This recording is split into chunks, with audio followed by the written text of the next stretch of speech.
Hello, everyone, and welcome to one of the penultimate panels of World MUN Day, but one of the ones I'm most excited to be hosting today, and that is our discussion of youth in the UN with two UN Youth Delegates themselves, Micallef St. John and Emma de Gabriele, the very first Maltese UN Youth Delegates who were appointed in August 2021 and have been working within the UN system, within a rather new system of UN Youth Delegates for the past months, and for, as far as I'm aware, a few months more.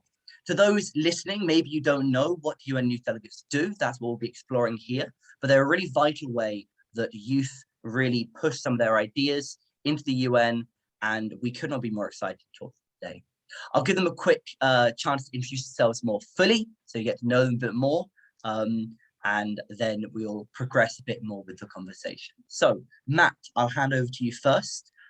Maybe a bit more about yourself, your background, to all of those listening. Thank you, Philippe, and thank you very much for this invite and for having us in this discussion. So I'm Matt Micallef St. John. I am 24 years old, and for the last 3 months, as you have brought up, I have been Malta's UN Youth Delegate along with Emma, my amazing colleague. I'm really glad to be at this event because I do have a history in MUN. I have taken part in a number of MUNs, and I'm a very big supporter, especially of our local MUN, Malta, which Philippe, of course, you would know quite a lot about. And I'm just very glad to be here and to be able to discuss the youth in the UN.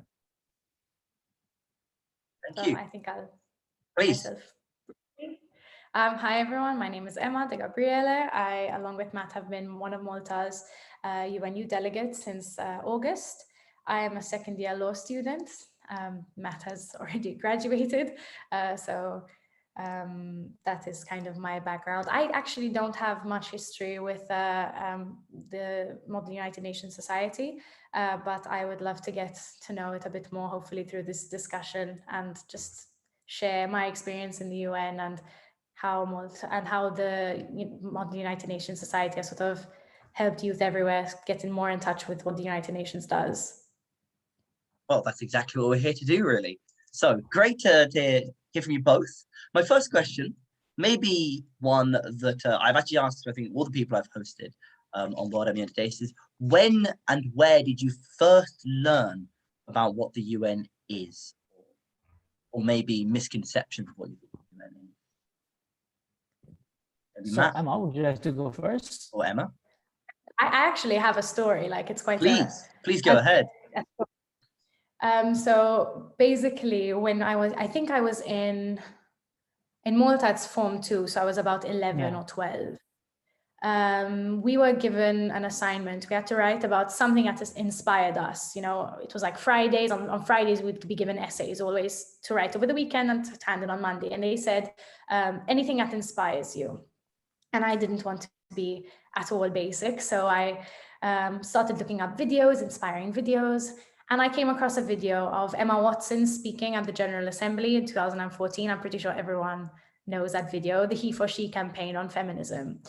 And I was like captivated by it. And I went down this rabbit hole of, you know, what is the UN and the different structures within the UN and how they fight for feminism. And I ended up writing that speech on gender equality and the way the United Nations helps with gender equality through this campaign. I thought it was a pretty niche story because it's something that really stuck with me. I kept remembering that that's where I first encountered the UN, through Emma Watson, because I'm a massive Harry Potter fan. So I think that's definitely how a lot of people discover it as well. Matt, how do you follow such an inspiring story? Oh, it's not as inspiring, honestly. I remember that when I was young, I was really obsessed with geography. Really obsessed, to the point that I think if you have to look through my library, there's at least 5 or 6 atlases from those times. And I remember just reading and coming across this United Nations, and I was so impressed. Wow, all the countries coming together.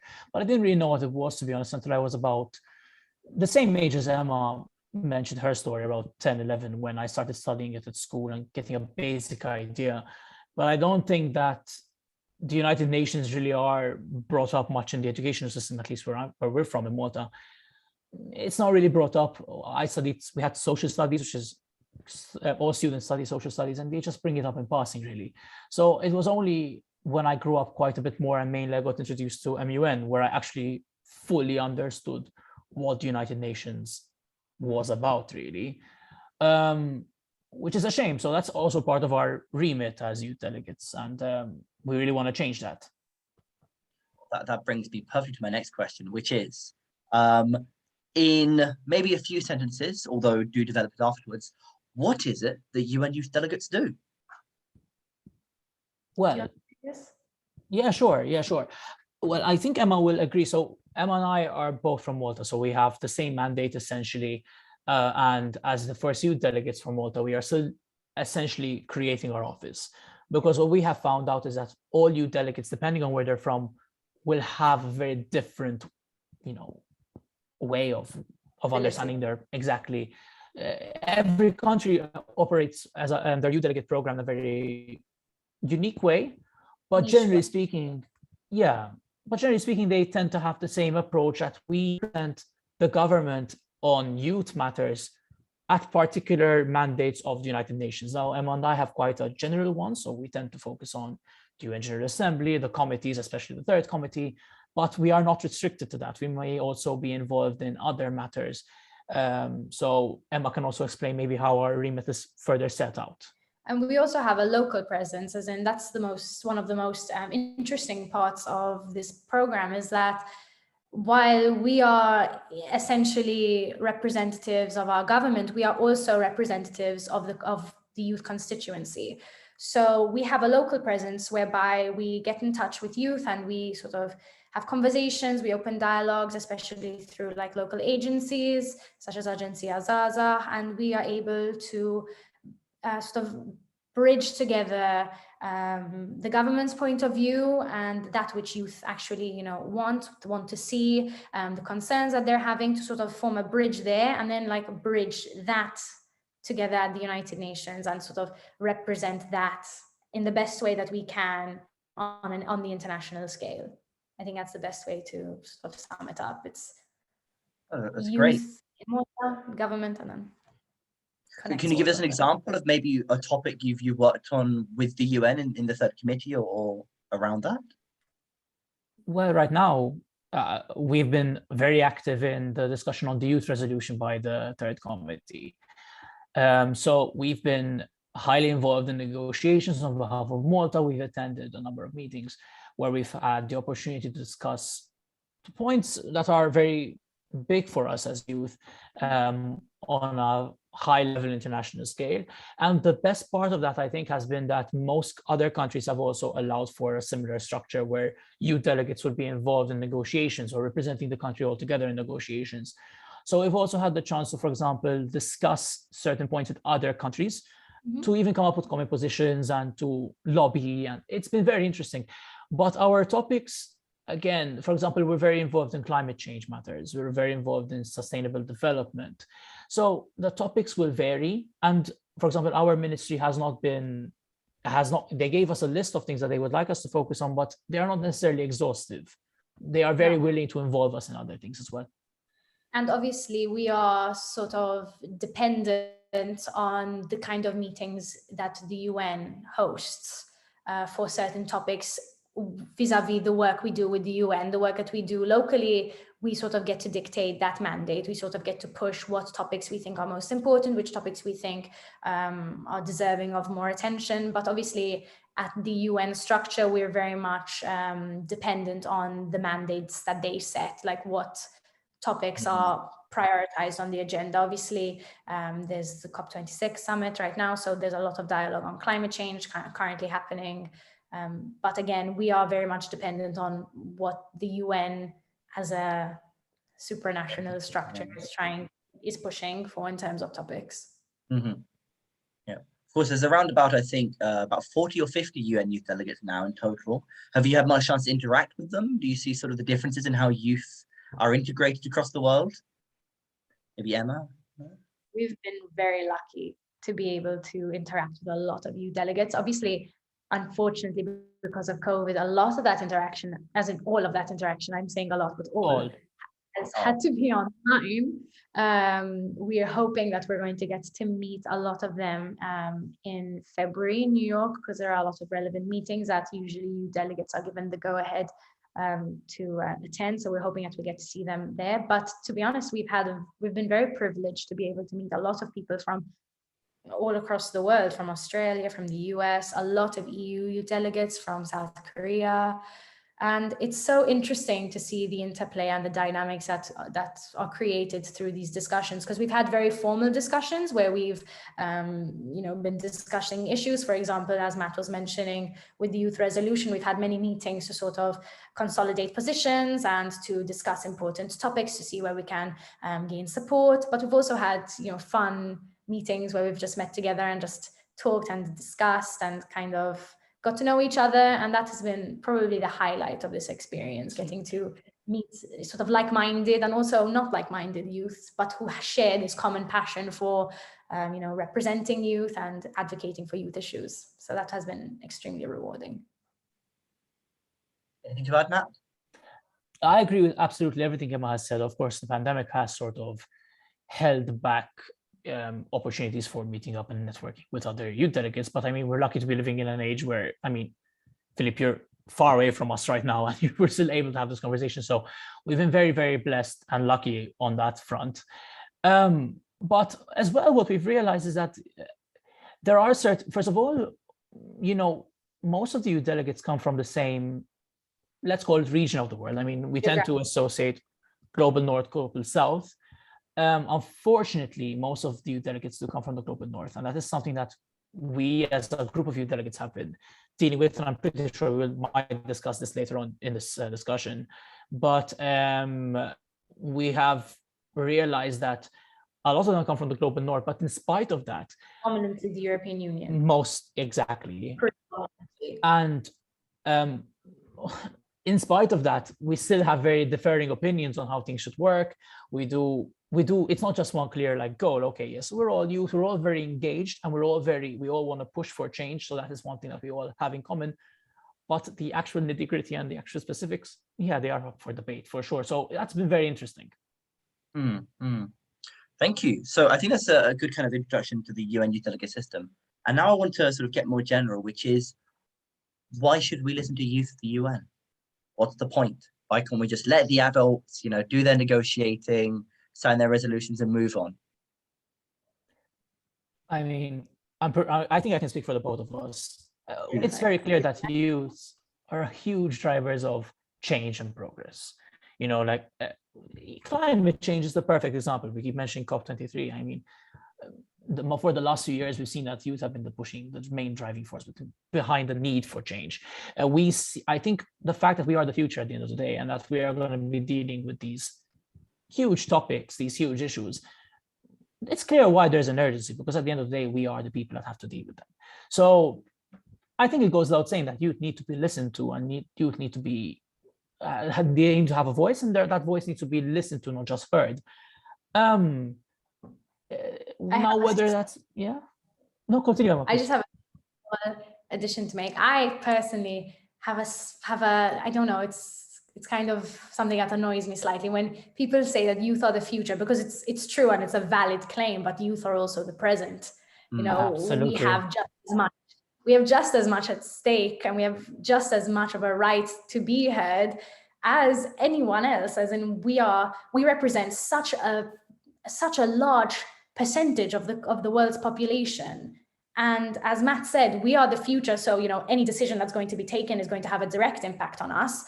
But also currently today, we represent such a large percentage of the population. And that percentage of the population needs to have a means through which their wants, their needs, what they view as important, what they view as, needing to change, what's urgent in their minds, they need to have an outlet to be able to express that. And somebody needs to be able, I say somebody, I mean the UN, they need to be able to take that on board and actively work on that to be able to be, champions of change. Because without youth voices, people aren't it surprises me sometimes how people aren't long-sighted. They don't see so far into the future, but because we have a stake in that, we realize that today we need to make changes for that future.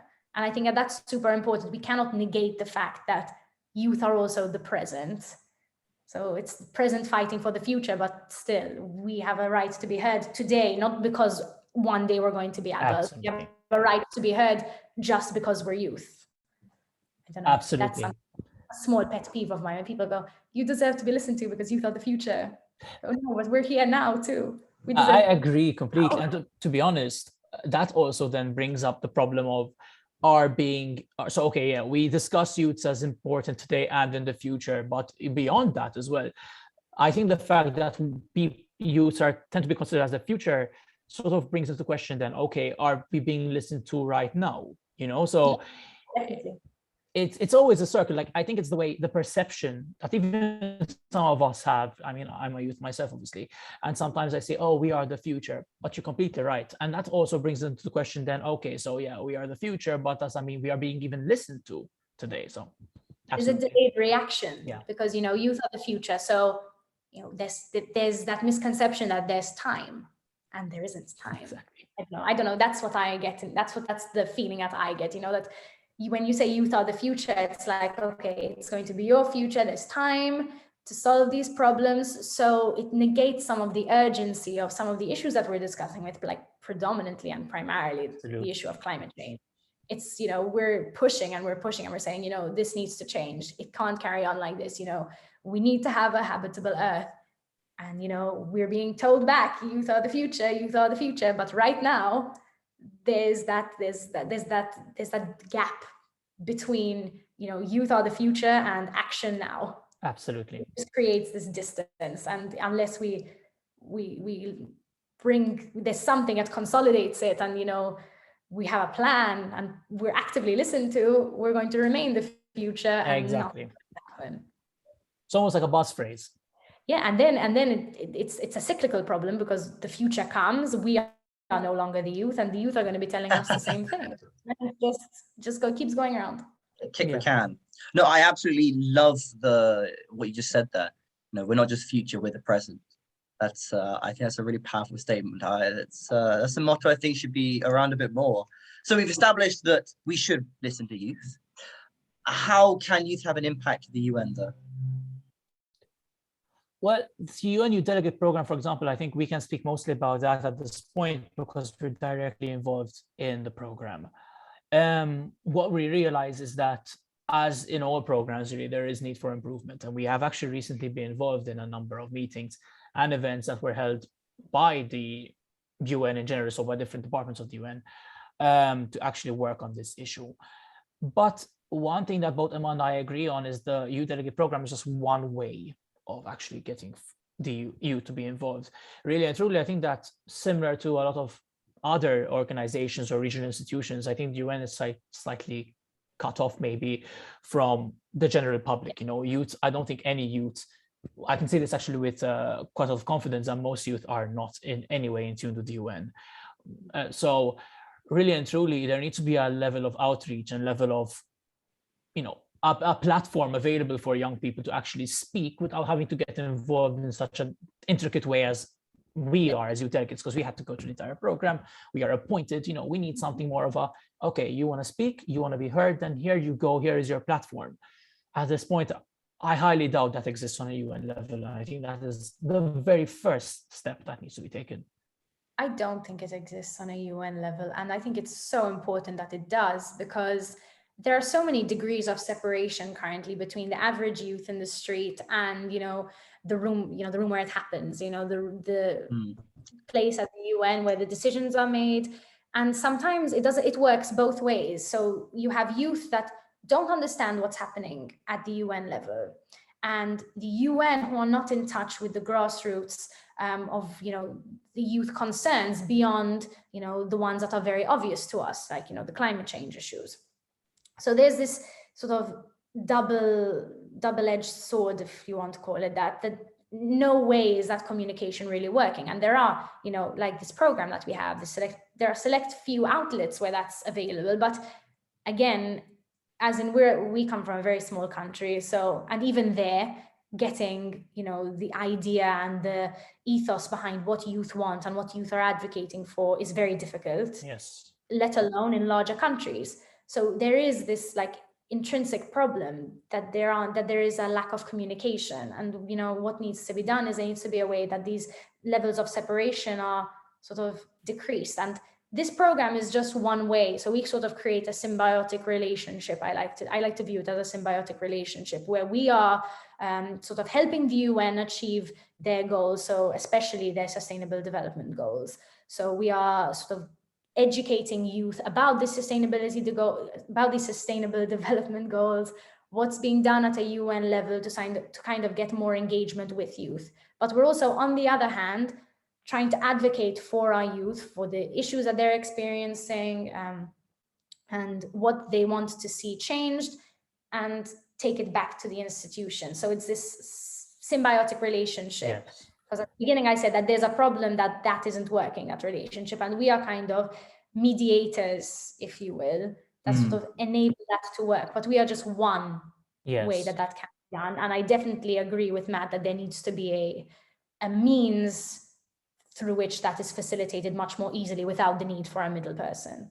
In fact, that's what sort of, even as youth delegates, we have sort of already, because as you will understand, I mean, we are still in the beginning of our term, so we are still getting, apart from getting used to the program, we're also sort of trying to set up our own mandate and to see how we're going to make things work. But one thing that we are very committed towards is actually reaching out and going as low as we can in terms of how far can we reach into society, because we, both Emma and I, so Emma mentioned that she's a law student, I was a law student, we are both from a university background, we're both very privileged, I've come from very, very good backgrounds in terms of education, and we were very lucky in that aspect. But so we realize that most of the time we tend to be in a bubble, we're in a bubble, and we realize that maybe, okay, so what we think is not necessarily what all youth think. So we really want to actually expand that, and we're lucky to be from such a small country. I mean, Philip, you visited, you know how small it is. We actually want to be able to create those opportunities, not just working, alone. We want to work with youth organizations, government, NGOs, whoever they may be, to actually outreach and find out what people really think, and at least be that voice that, okay, yes, we should avoid the middleman, but at least if there's that opportunity, we're going to make the most of it. But then we also want to seek other methods for people to go straight to the UN and not having to go through us or through any other body, really. Yeah, no, very good points. Yeah, thank you very much. One thing kind of taking that further, again, playing a little bit devil's advocate, how do you make sure your voice is heard everywhere, and not just, for example, they'll typify you into COP26 or environment or just on social issues? Because you mentioned the room where it happens, and you're obviously aware of kind of the room of the Security Council where all the decisions get made, they shout at each other. Obviously, they're not replacing all the diplomats there with youth, but those impacts are still affecting millions, tens of millions of young people every day. How do you try and make sure that your voice does echo and you have an impact with what you do? Only easy questions here, That's such a systemic, like you've just gone into the manner in which the UN is set up, like deep into the systematic issue of youth representation in the UN. Not just maybe I'm not expecting solutions, no doubt for solutions, but maybe almost brainstorming here, because one of the things I think I'd really love, and we'd all love World MUN Day to be, is a nexus around new ideas. So maybe, just brainstorming as well from you, people who know it more intensely. How can we have an impact more sustainably?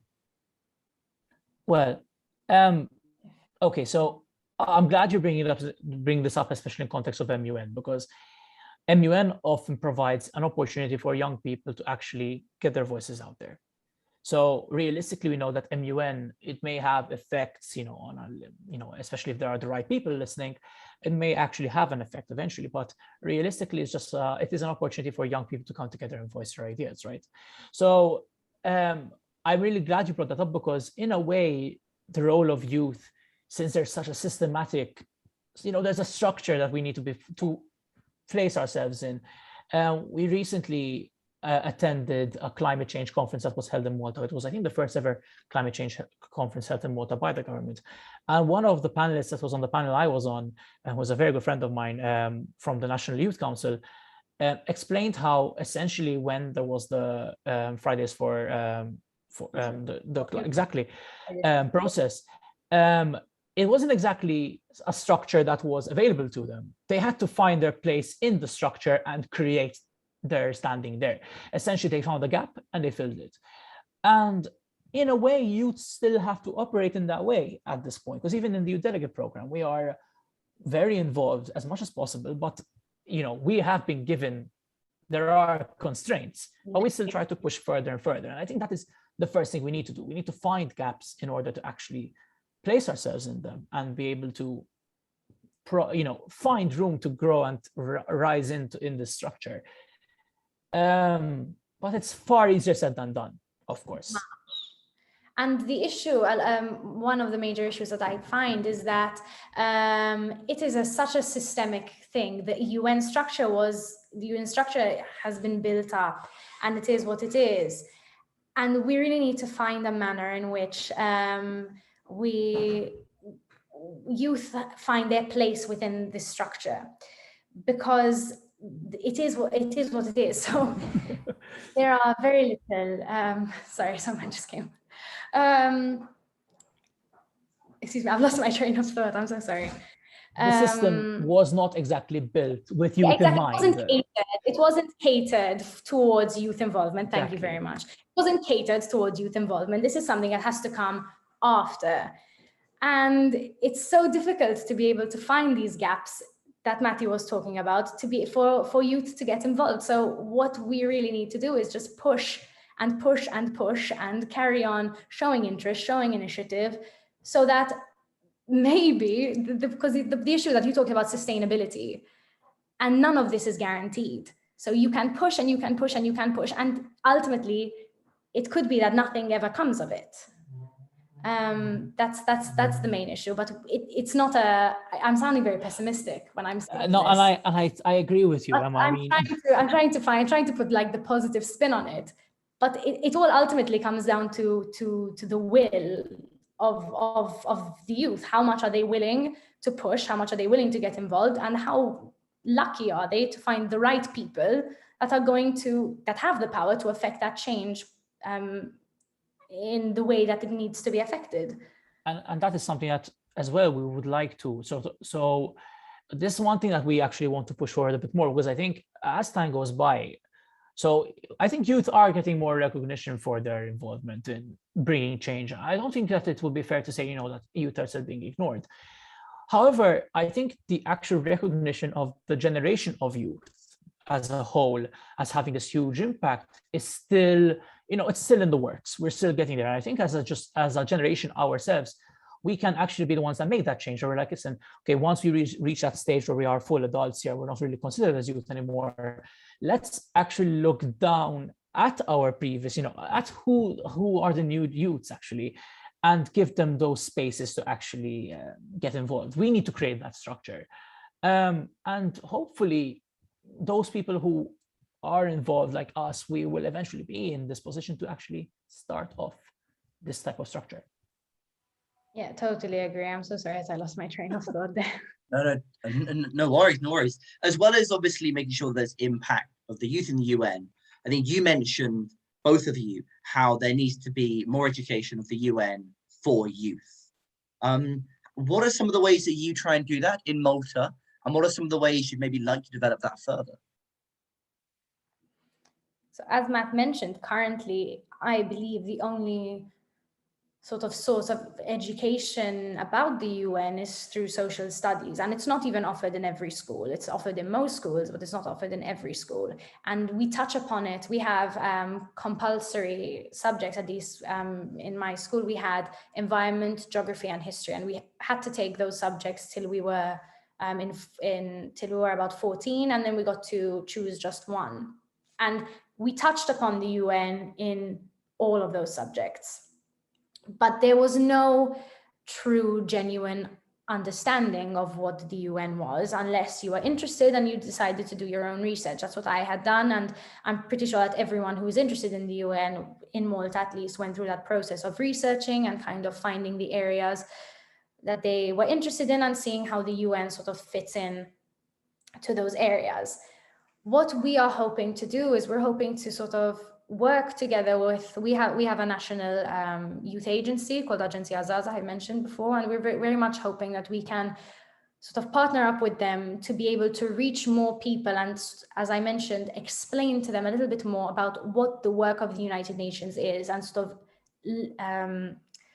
make the distance between the degrees of separation between youth and the United Nations a lot smaller, because people, youth especially, do tend to see the United Nations as being this supranational body that's very far away, that makes decisions that don't really have an impact on my life, when they in fact do. They just wouldn't be aware of the impact of the UN that the UN has. And what we would like to do is be sort of facilitators of this transition of information, if you will, so that youth on the ground are more aware of the work of the United Nations, especially the Sustainable Development Goals, because those are very much within our mandate and within our remit, and be able to explain to them, listen, the work that the UN does isn't just an abstract concept that's happening in New York, in Geneva, and Vienna, very far away. It's something that's actually concretely affecting your life, and you should be aware of it, and you should want to get involved in it and sort of put that spin on it. And actually, I think one thing that this was brought up recently. I was attending another session of the same conference, and someone said the same thing. They said that essentially the problem with teaching the UN issues that are dealt with at the UN level are that we tend to focus on the UN. So the UN as an institution, the UN as a body, we fail to properly extend to the young people, to students, what the UN actually does. And in his opinion, this person who has been involved in education for the last 30 or so years, they think that the best way to go forward on this point is to teach the things that the UN actually practices and the things that the UN pushes forward in a concrete way that doesn't have to be so dogmatic. You know, we're not teaching, oh, okay, we're dealing with sustainable development, we're dealing with, for example, health or hunger, and this is goal number 1, 2, whatever. We think that it would be much better to, for example, put these lessons into a very understandable way, and then say, oh, okay, so we learned about hunger today, we learned about it through the context of X and Y. This is what the United Nations does this, for example, or this is a matter that is of global concern. We don't have to be so, technical or scientific about it. Let's just bring these points to everybody, bring them to their awareness, and, make them learn about it without having to go through the whole hassle of teaching what the UN actually is in so much detail. Because at the end of the day, we are again in this bubble. So Philippe, Emma, we're all very interested in international relations, diplomacy. So obviously we will do our research on the United Nations, but we also need to understand that beyond this bubble, people care about the United Nations, but at the end of the day, it is what the United Nations practices that is of importance to every single person. So maybe the way we teach about the United Nations and what it does will make the difference, rather than teaching much more about the United Nations. And also, just to bounce off that point, a way that we could approach it is also taking an event like, for example, COP26, and saying, okay, this is an event hosted by the United Nations, and this is what will come out of it. This is why the United Nations has this responsibility to host such an event. This is what's coming out of this event. This is what the expectations are, and you can learn about it in a very hands-on manner as well, because you have the approach of maybe learning the topic first and then the work of the United Nations, but you could also go the opposite route of, this is a big thing that's happening currently in the global community. This is something the United Nations has a stake in. Let's talk about it. And I remember I believe I was still at school for sure, when they had been the Paris Climate Convention, I believe in 2015, we had discussions about it. It was sort of taking the work of the UN and bringing it to us in a very understandable manner.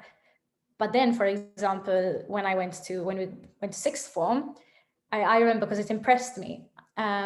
We have a subject called Systems of Knowledge, where basically it's split up into four sections. Everyone has to take it.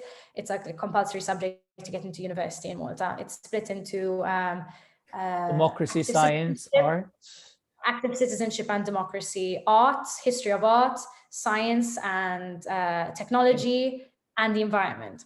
And in the environment, one of the sort of requisites on the syllabus were the 17 sustainability goals, and we learned them as a list. Oh, wow. We learned them as a list. So I went into my systems of knowledge exam with the list of the 17 sustainable development goals, just in case it came out. And I walked out of the exam and I promptly forgot every single one of them, because obviously when you study for the exams in that way, that's how it works for a lot of people. We didn't learn about the reasons sort of behind the sustainability, behind the goals. We didn't learn how they're going to improve lives. We didn't learn the work of the United Nations in connection to these goals. Nothing. We just learned a list. And so the whole system of education has to change, I believe. It's a cultural change. We don't need to learn. We don't need to learn the Sustainable Development Goals. They are dogmatic. Exactly. What we need to learn is the point behind them and why they should matter to us. So it shouldn't be, studying for the exam or learning for the exam. It should be, this is part of your life. This is something that is being dealt with on an international level. You can get involved in the conversation, but let's hear what you think and see how you can, first integrate these points into your life and see how you can make a change and how you can be part of the change. My little sister, I always bring this up. I have a 10-year-old sister, and in local schools in Malta, there is a system called Ecoscola, which is basically, it's an environment-based school council. I really don't know how best to put it. It's a sort of council that's it's a national program though. Almost every school has an environmental council in it, Ecoscola. And I remember my sister being incredibly enthusiastic about it. She was elected to the council at her school, and she was so happy about it. And she had so many ideas, but I highly doubt any of those ideas were actually considered. It was more like, oh, this is so cute, It was less about the actual point of the school, of the program, and more about, oh, you're involved in this council or whatever. Let's actually get young people interested in the Sustainable Development Goals without having to know that these are 17 goals that they need to study for an exam, So maybe Emma and I were on the exact same page on this point, completely. And we cannot ever underestimate informal education and the things that programs teach us, such as, the United Nations. There are so many learning opportunities that you can experience from things outside of the formal education system, even, through public speaking courses. That just a simple public speaking course could get someone addicted to the world of international relations and diplomatic relations, because it just inspires a love of speaking, a love of advocacy. There are so many opportunities that exist that we should be encouraged to take advantage of, because there's so much you can learn from them and so much that they can contribute to the knowledge of a person. And it's incredible how little they're emphasized on a global scale. There's so much potential there, and it's just not recognized. I mean, a lot of youth, I'd say worldwide, one of the reasons they don't know about the UN is they don't have time. They might not have, time in school, time outside of school. How do you say is a good way to try and still have their voice heard, whilst understanding that, they don't really have time to get involved in a lot more of the educational systems that are on offer? You mentioned, Matt, obviously the Global South is less represented. Well, in general, there's less opportunities. So how would you say is a sort of almost a toned down and easier, more consumable way we can promote youth in the UN without maybe as much formalized procedures? Maybe following on from what Emma was saying about informal ways of learning about the UN. Okay, so I mean, the distinction between global north and global south, since you brought it up, I think leads us to a whole other situation, because essentially we are dealing with two people with two different advantages, actually one with an advantage and one with a disadvantage, because Emma and I, who are very lucky to say we are part of the global north, we have been given the opportunity to actually have this voice, while people who are from the global south many of them have not been given the opportunity. So again, I think we need to also consider different backgrounds, consider different situations. Really and truly, I do believe that if you want to make the change, you will find time to make the change in spite of your schedule. I know it's much easier said than done, but I think it's really and truly it derives from passion and drive. So if someone wants to make time, they will, simply because it's something that they really want to do. So both Emma and I, obviously, again, privileged backgrounds and all that, but we do come from a system that can be very, very intensive in terms of education, does not leave time for anything else. But because we wanted to do that, we did find the time, and because it was of our passion and drive, because we actually wanted to do it. I obviously cannot speak for someone with a completely different background, because it would just not be right for me to say anything like that. But what I would say is that people need to find out what they're passionate about and find out what their drive is, and then find opportunities to actually fill that gap. Again, much easier said than done, but at the end of the day, nobody's going to push you to do certain things. It needs to come from yourself. And if you deep down have that drive to do it, then you will find opportunities to do so. Maybe for people who don't have access to these opportunities, that is one thing we are also proposing as youth delegates. We want to create more opportunities for people who come from places that don't have these opportunities. And if that means having to bypass certain bureaucratic systems or even national systems and involve them ourselves directly, that is also something we're willing to do. But again, this is it's very complicated, I think, as a question as well. I think Emma will definitely agree. I definitely agree. Obviously, there are a lot of bureaucratic considerations to keep in mind.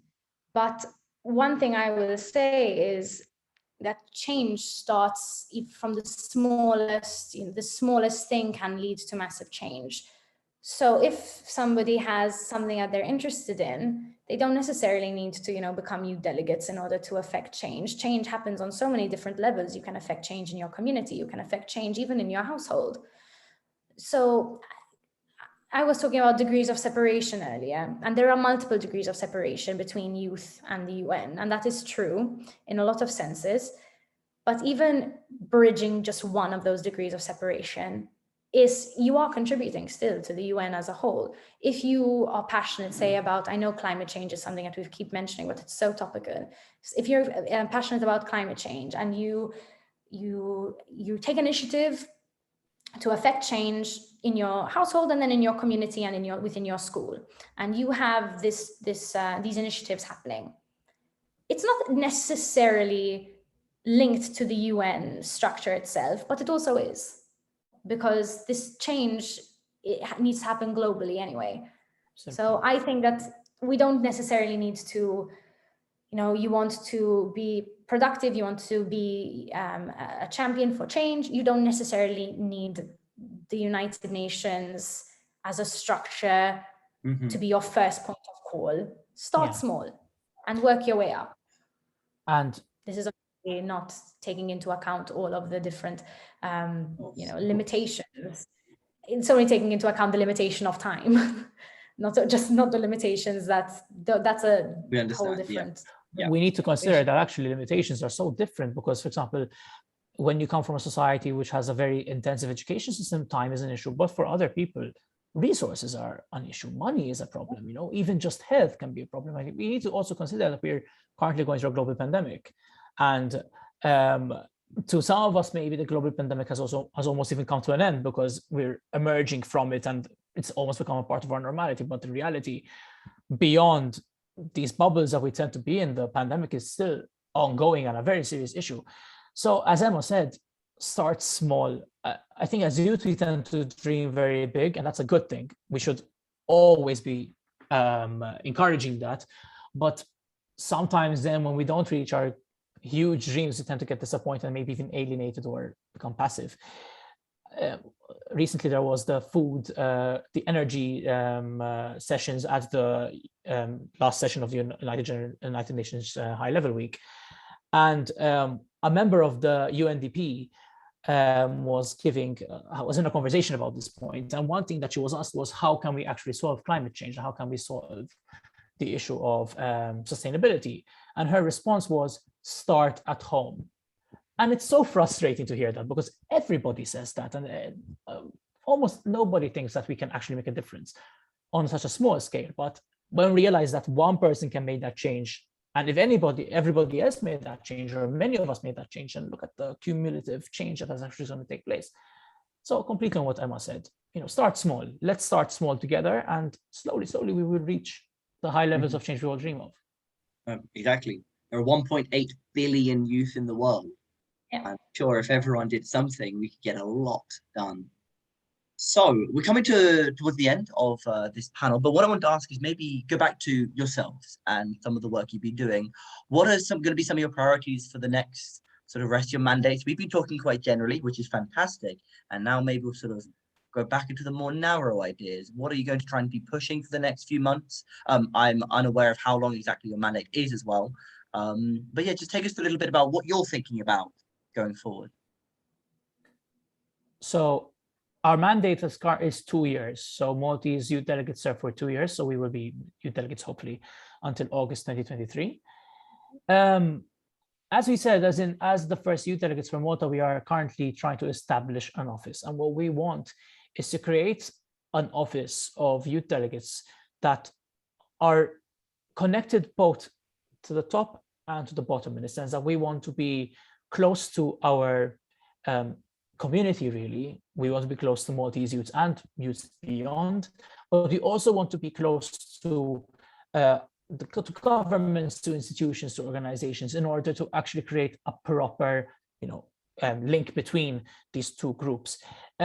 We have been given a mandate that is quite vast, which we appreciate actually, because we think that if we have such a vast mandate, then we have been given quite a lot of opportunities to get involved, to push for change, and to get youths involved in the system. But we are still sort of understanding where we can actually make that change, where we can get involved, and where we can be truly active. But we want to get involved with youth to actually see where that can be done. We were sort of, when we had our first kind of introductory meeting, because we obviously have had to appreciate the fact that the people who have more responsibility than we do, obviously in the ministry and beyond, also don't really know what to do in this situation, just because it's the first time that Malta has had United Nations Youth Delegates. So it's a role that we're developing together, and we're fortunate to be able to do that. But in the first meeting, we sort of were given 4 broad headings of things that we should focus on after sort of consultation, seeing what were the priorities of youth, and those were climate change. Obviously, we've mentioned it. We've almost exhausted the topic, if that can be done today.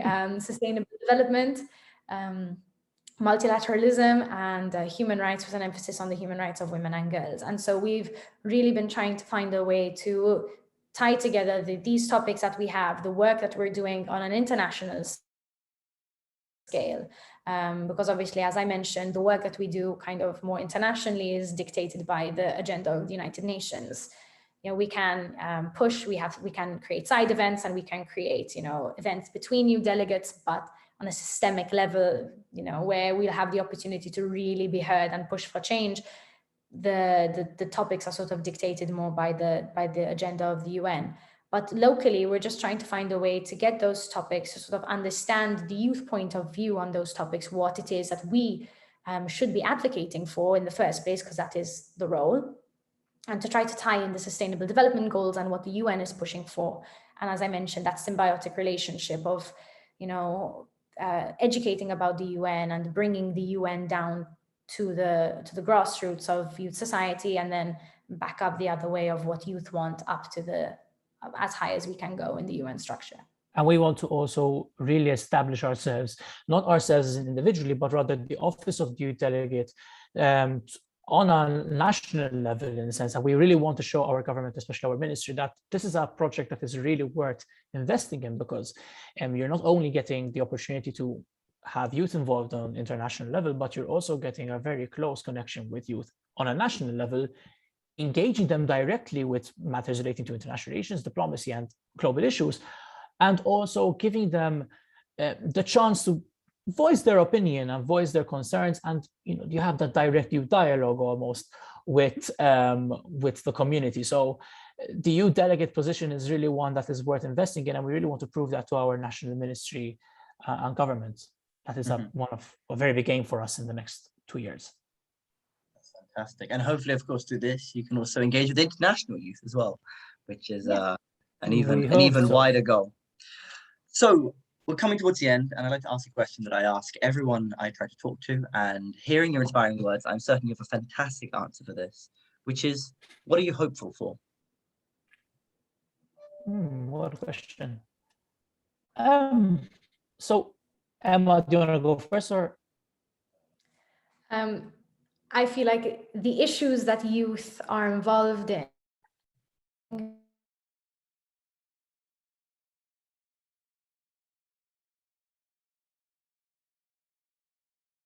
national levels and international levels. And I really hope, I'm hopeful that we will soon realize that rhetoric and dialogue is not enough, and that we will have concrete action that will actually see the change that we are hoping for actually come into fruition.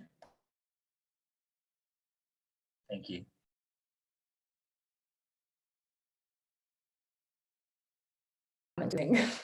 Similar. I just think of it from a different perspective. I want more initiative, and initiative. We are here for World MUN Day at the end of the day, and Philippe, you can definitely vouch for me here. The initiative you see at MUNs is quite significant, because you see so many young people suddenly getting involved and getting interested in global matters, and you start to think, if everybody had the same mentality and the same drive and passion as young people that get involved in UN to all over the world, even in others, in all the community, then things would be so much better. There would be so much more drive for change. And this is the wrong motto to be using for the UN. It's a different organization, but unity and diversity at the end of the day. If we all come together and show that we want change and show that we have the initiative to make change, then it's bound to happen. So that's what I'm hopeful for. Actual initiative from everybody in their own way, on things that they're passionate about, and let's get there, let's get going, let's make change. Let's make change. I like that as a closing statement to this. Any final words to those watching, the youth here? A sentence or two, 50 seconds kind of? Make change. Make change. Make change. And keep getting involved in events like MUN and other events. Actually, it doesn't have to be yes, MUN. It is not, as much as we're very proud of MUN, there are others, as you outlined. There are so many others, but keep getting involved, because it's a great way to get your voices heard and to keep going and going and going. Okay. Matt, Emma, thank you so much for joining us today on World MUN Day. We've really appreciated the discussion, and I am certain all of our listeners did as well. Please do follow them, of course, on their activities of the Maltese MFA. You can find them if you just type in their names there. You'll find them all over the internet and see the wonderful activity they're doing, and that they will be doing for the next year and a half. You're only 3 months in. There's a long way to go, and I can tell you for a fact that I really hope we see you again on World MUN Day in future iterations, and we can really discuss a bit more about these initiatives and ideas that we talked about today. Thank you so much for having us. No worries. Thank you very much to, oh, sorry. No, I was going to say, thank you very much for watching. For those watching here on the day, do check out some of the final panels and the closing video. And otherwise, for now, we'll say goodbye to Matt and Emma. But of course, we'll see them again, hopefully. Have a wonderful day. Thank you. Good day. Thank you so much. Bye.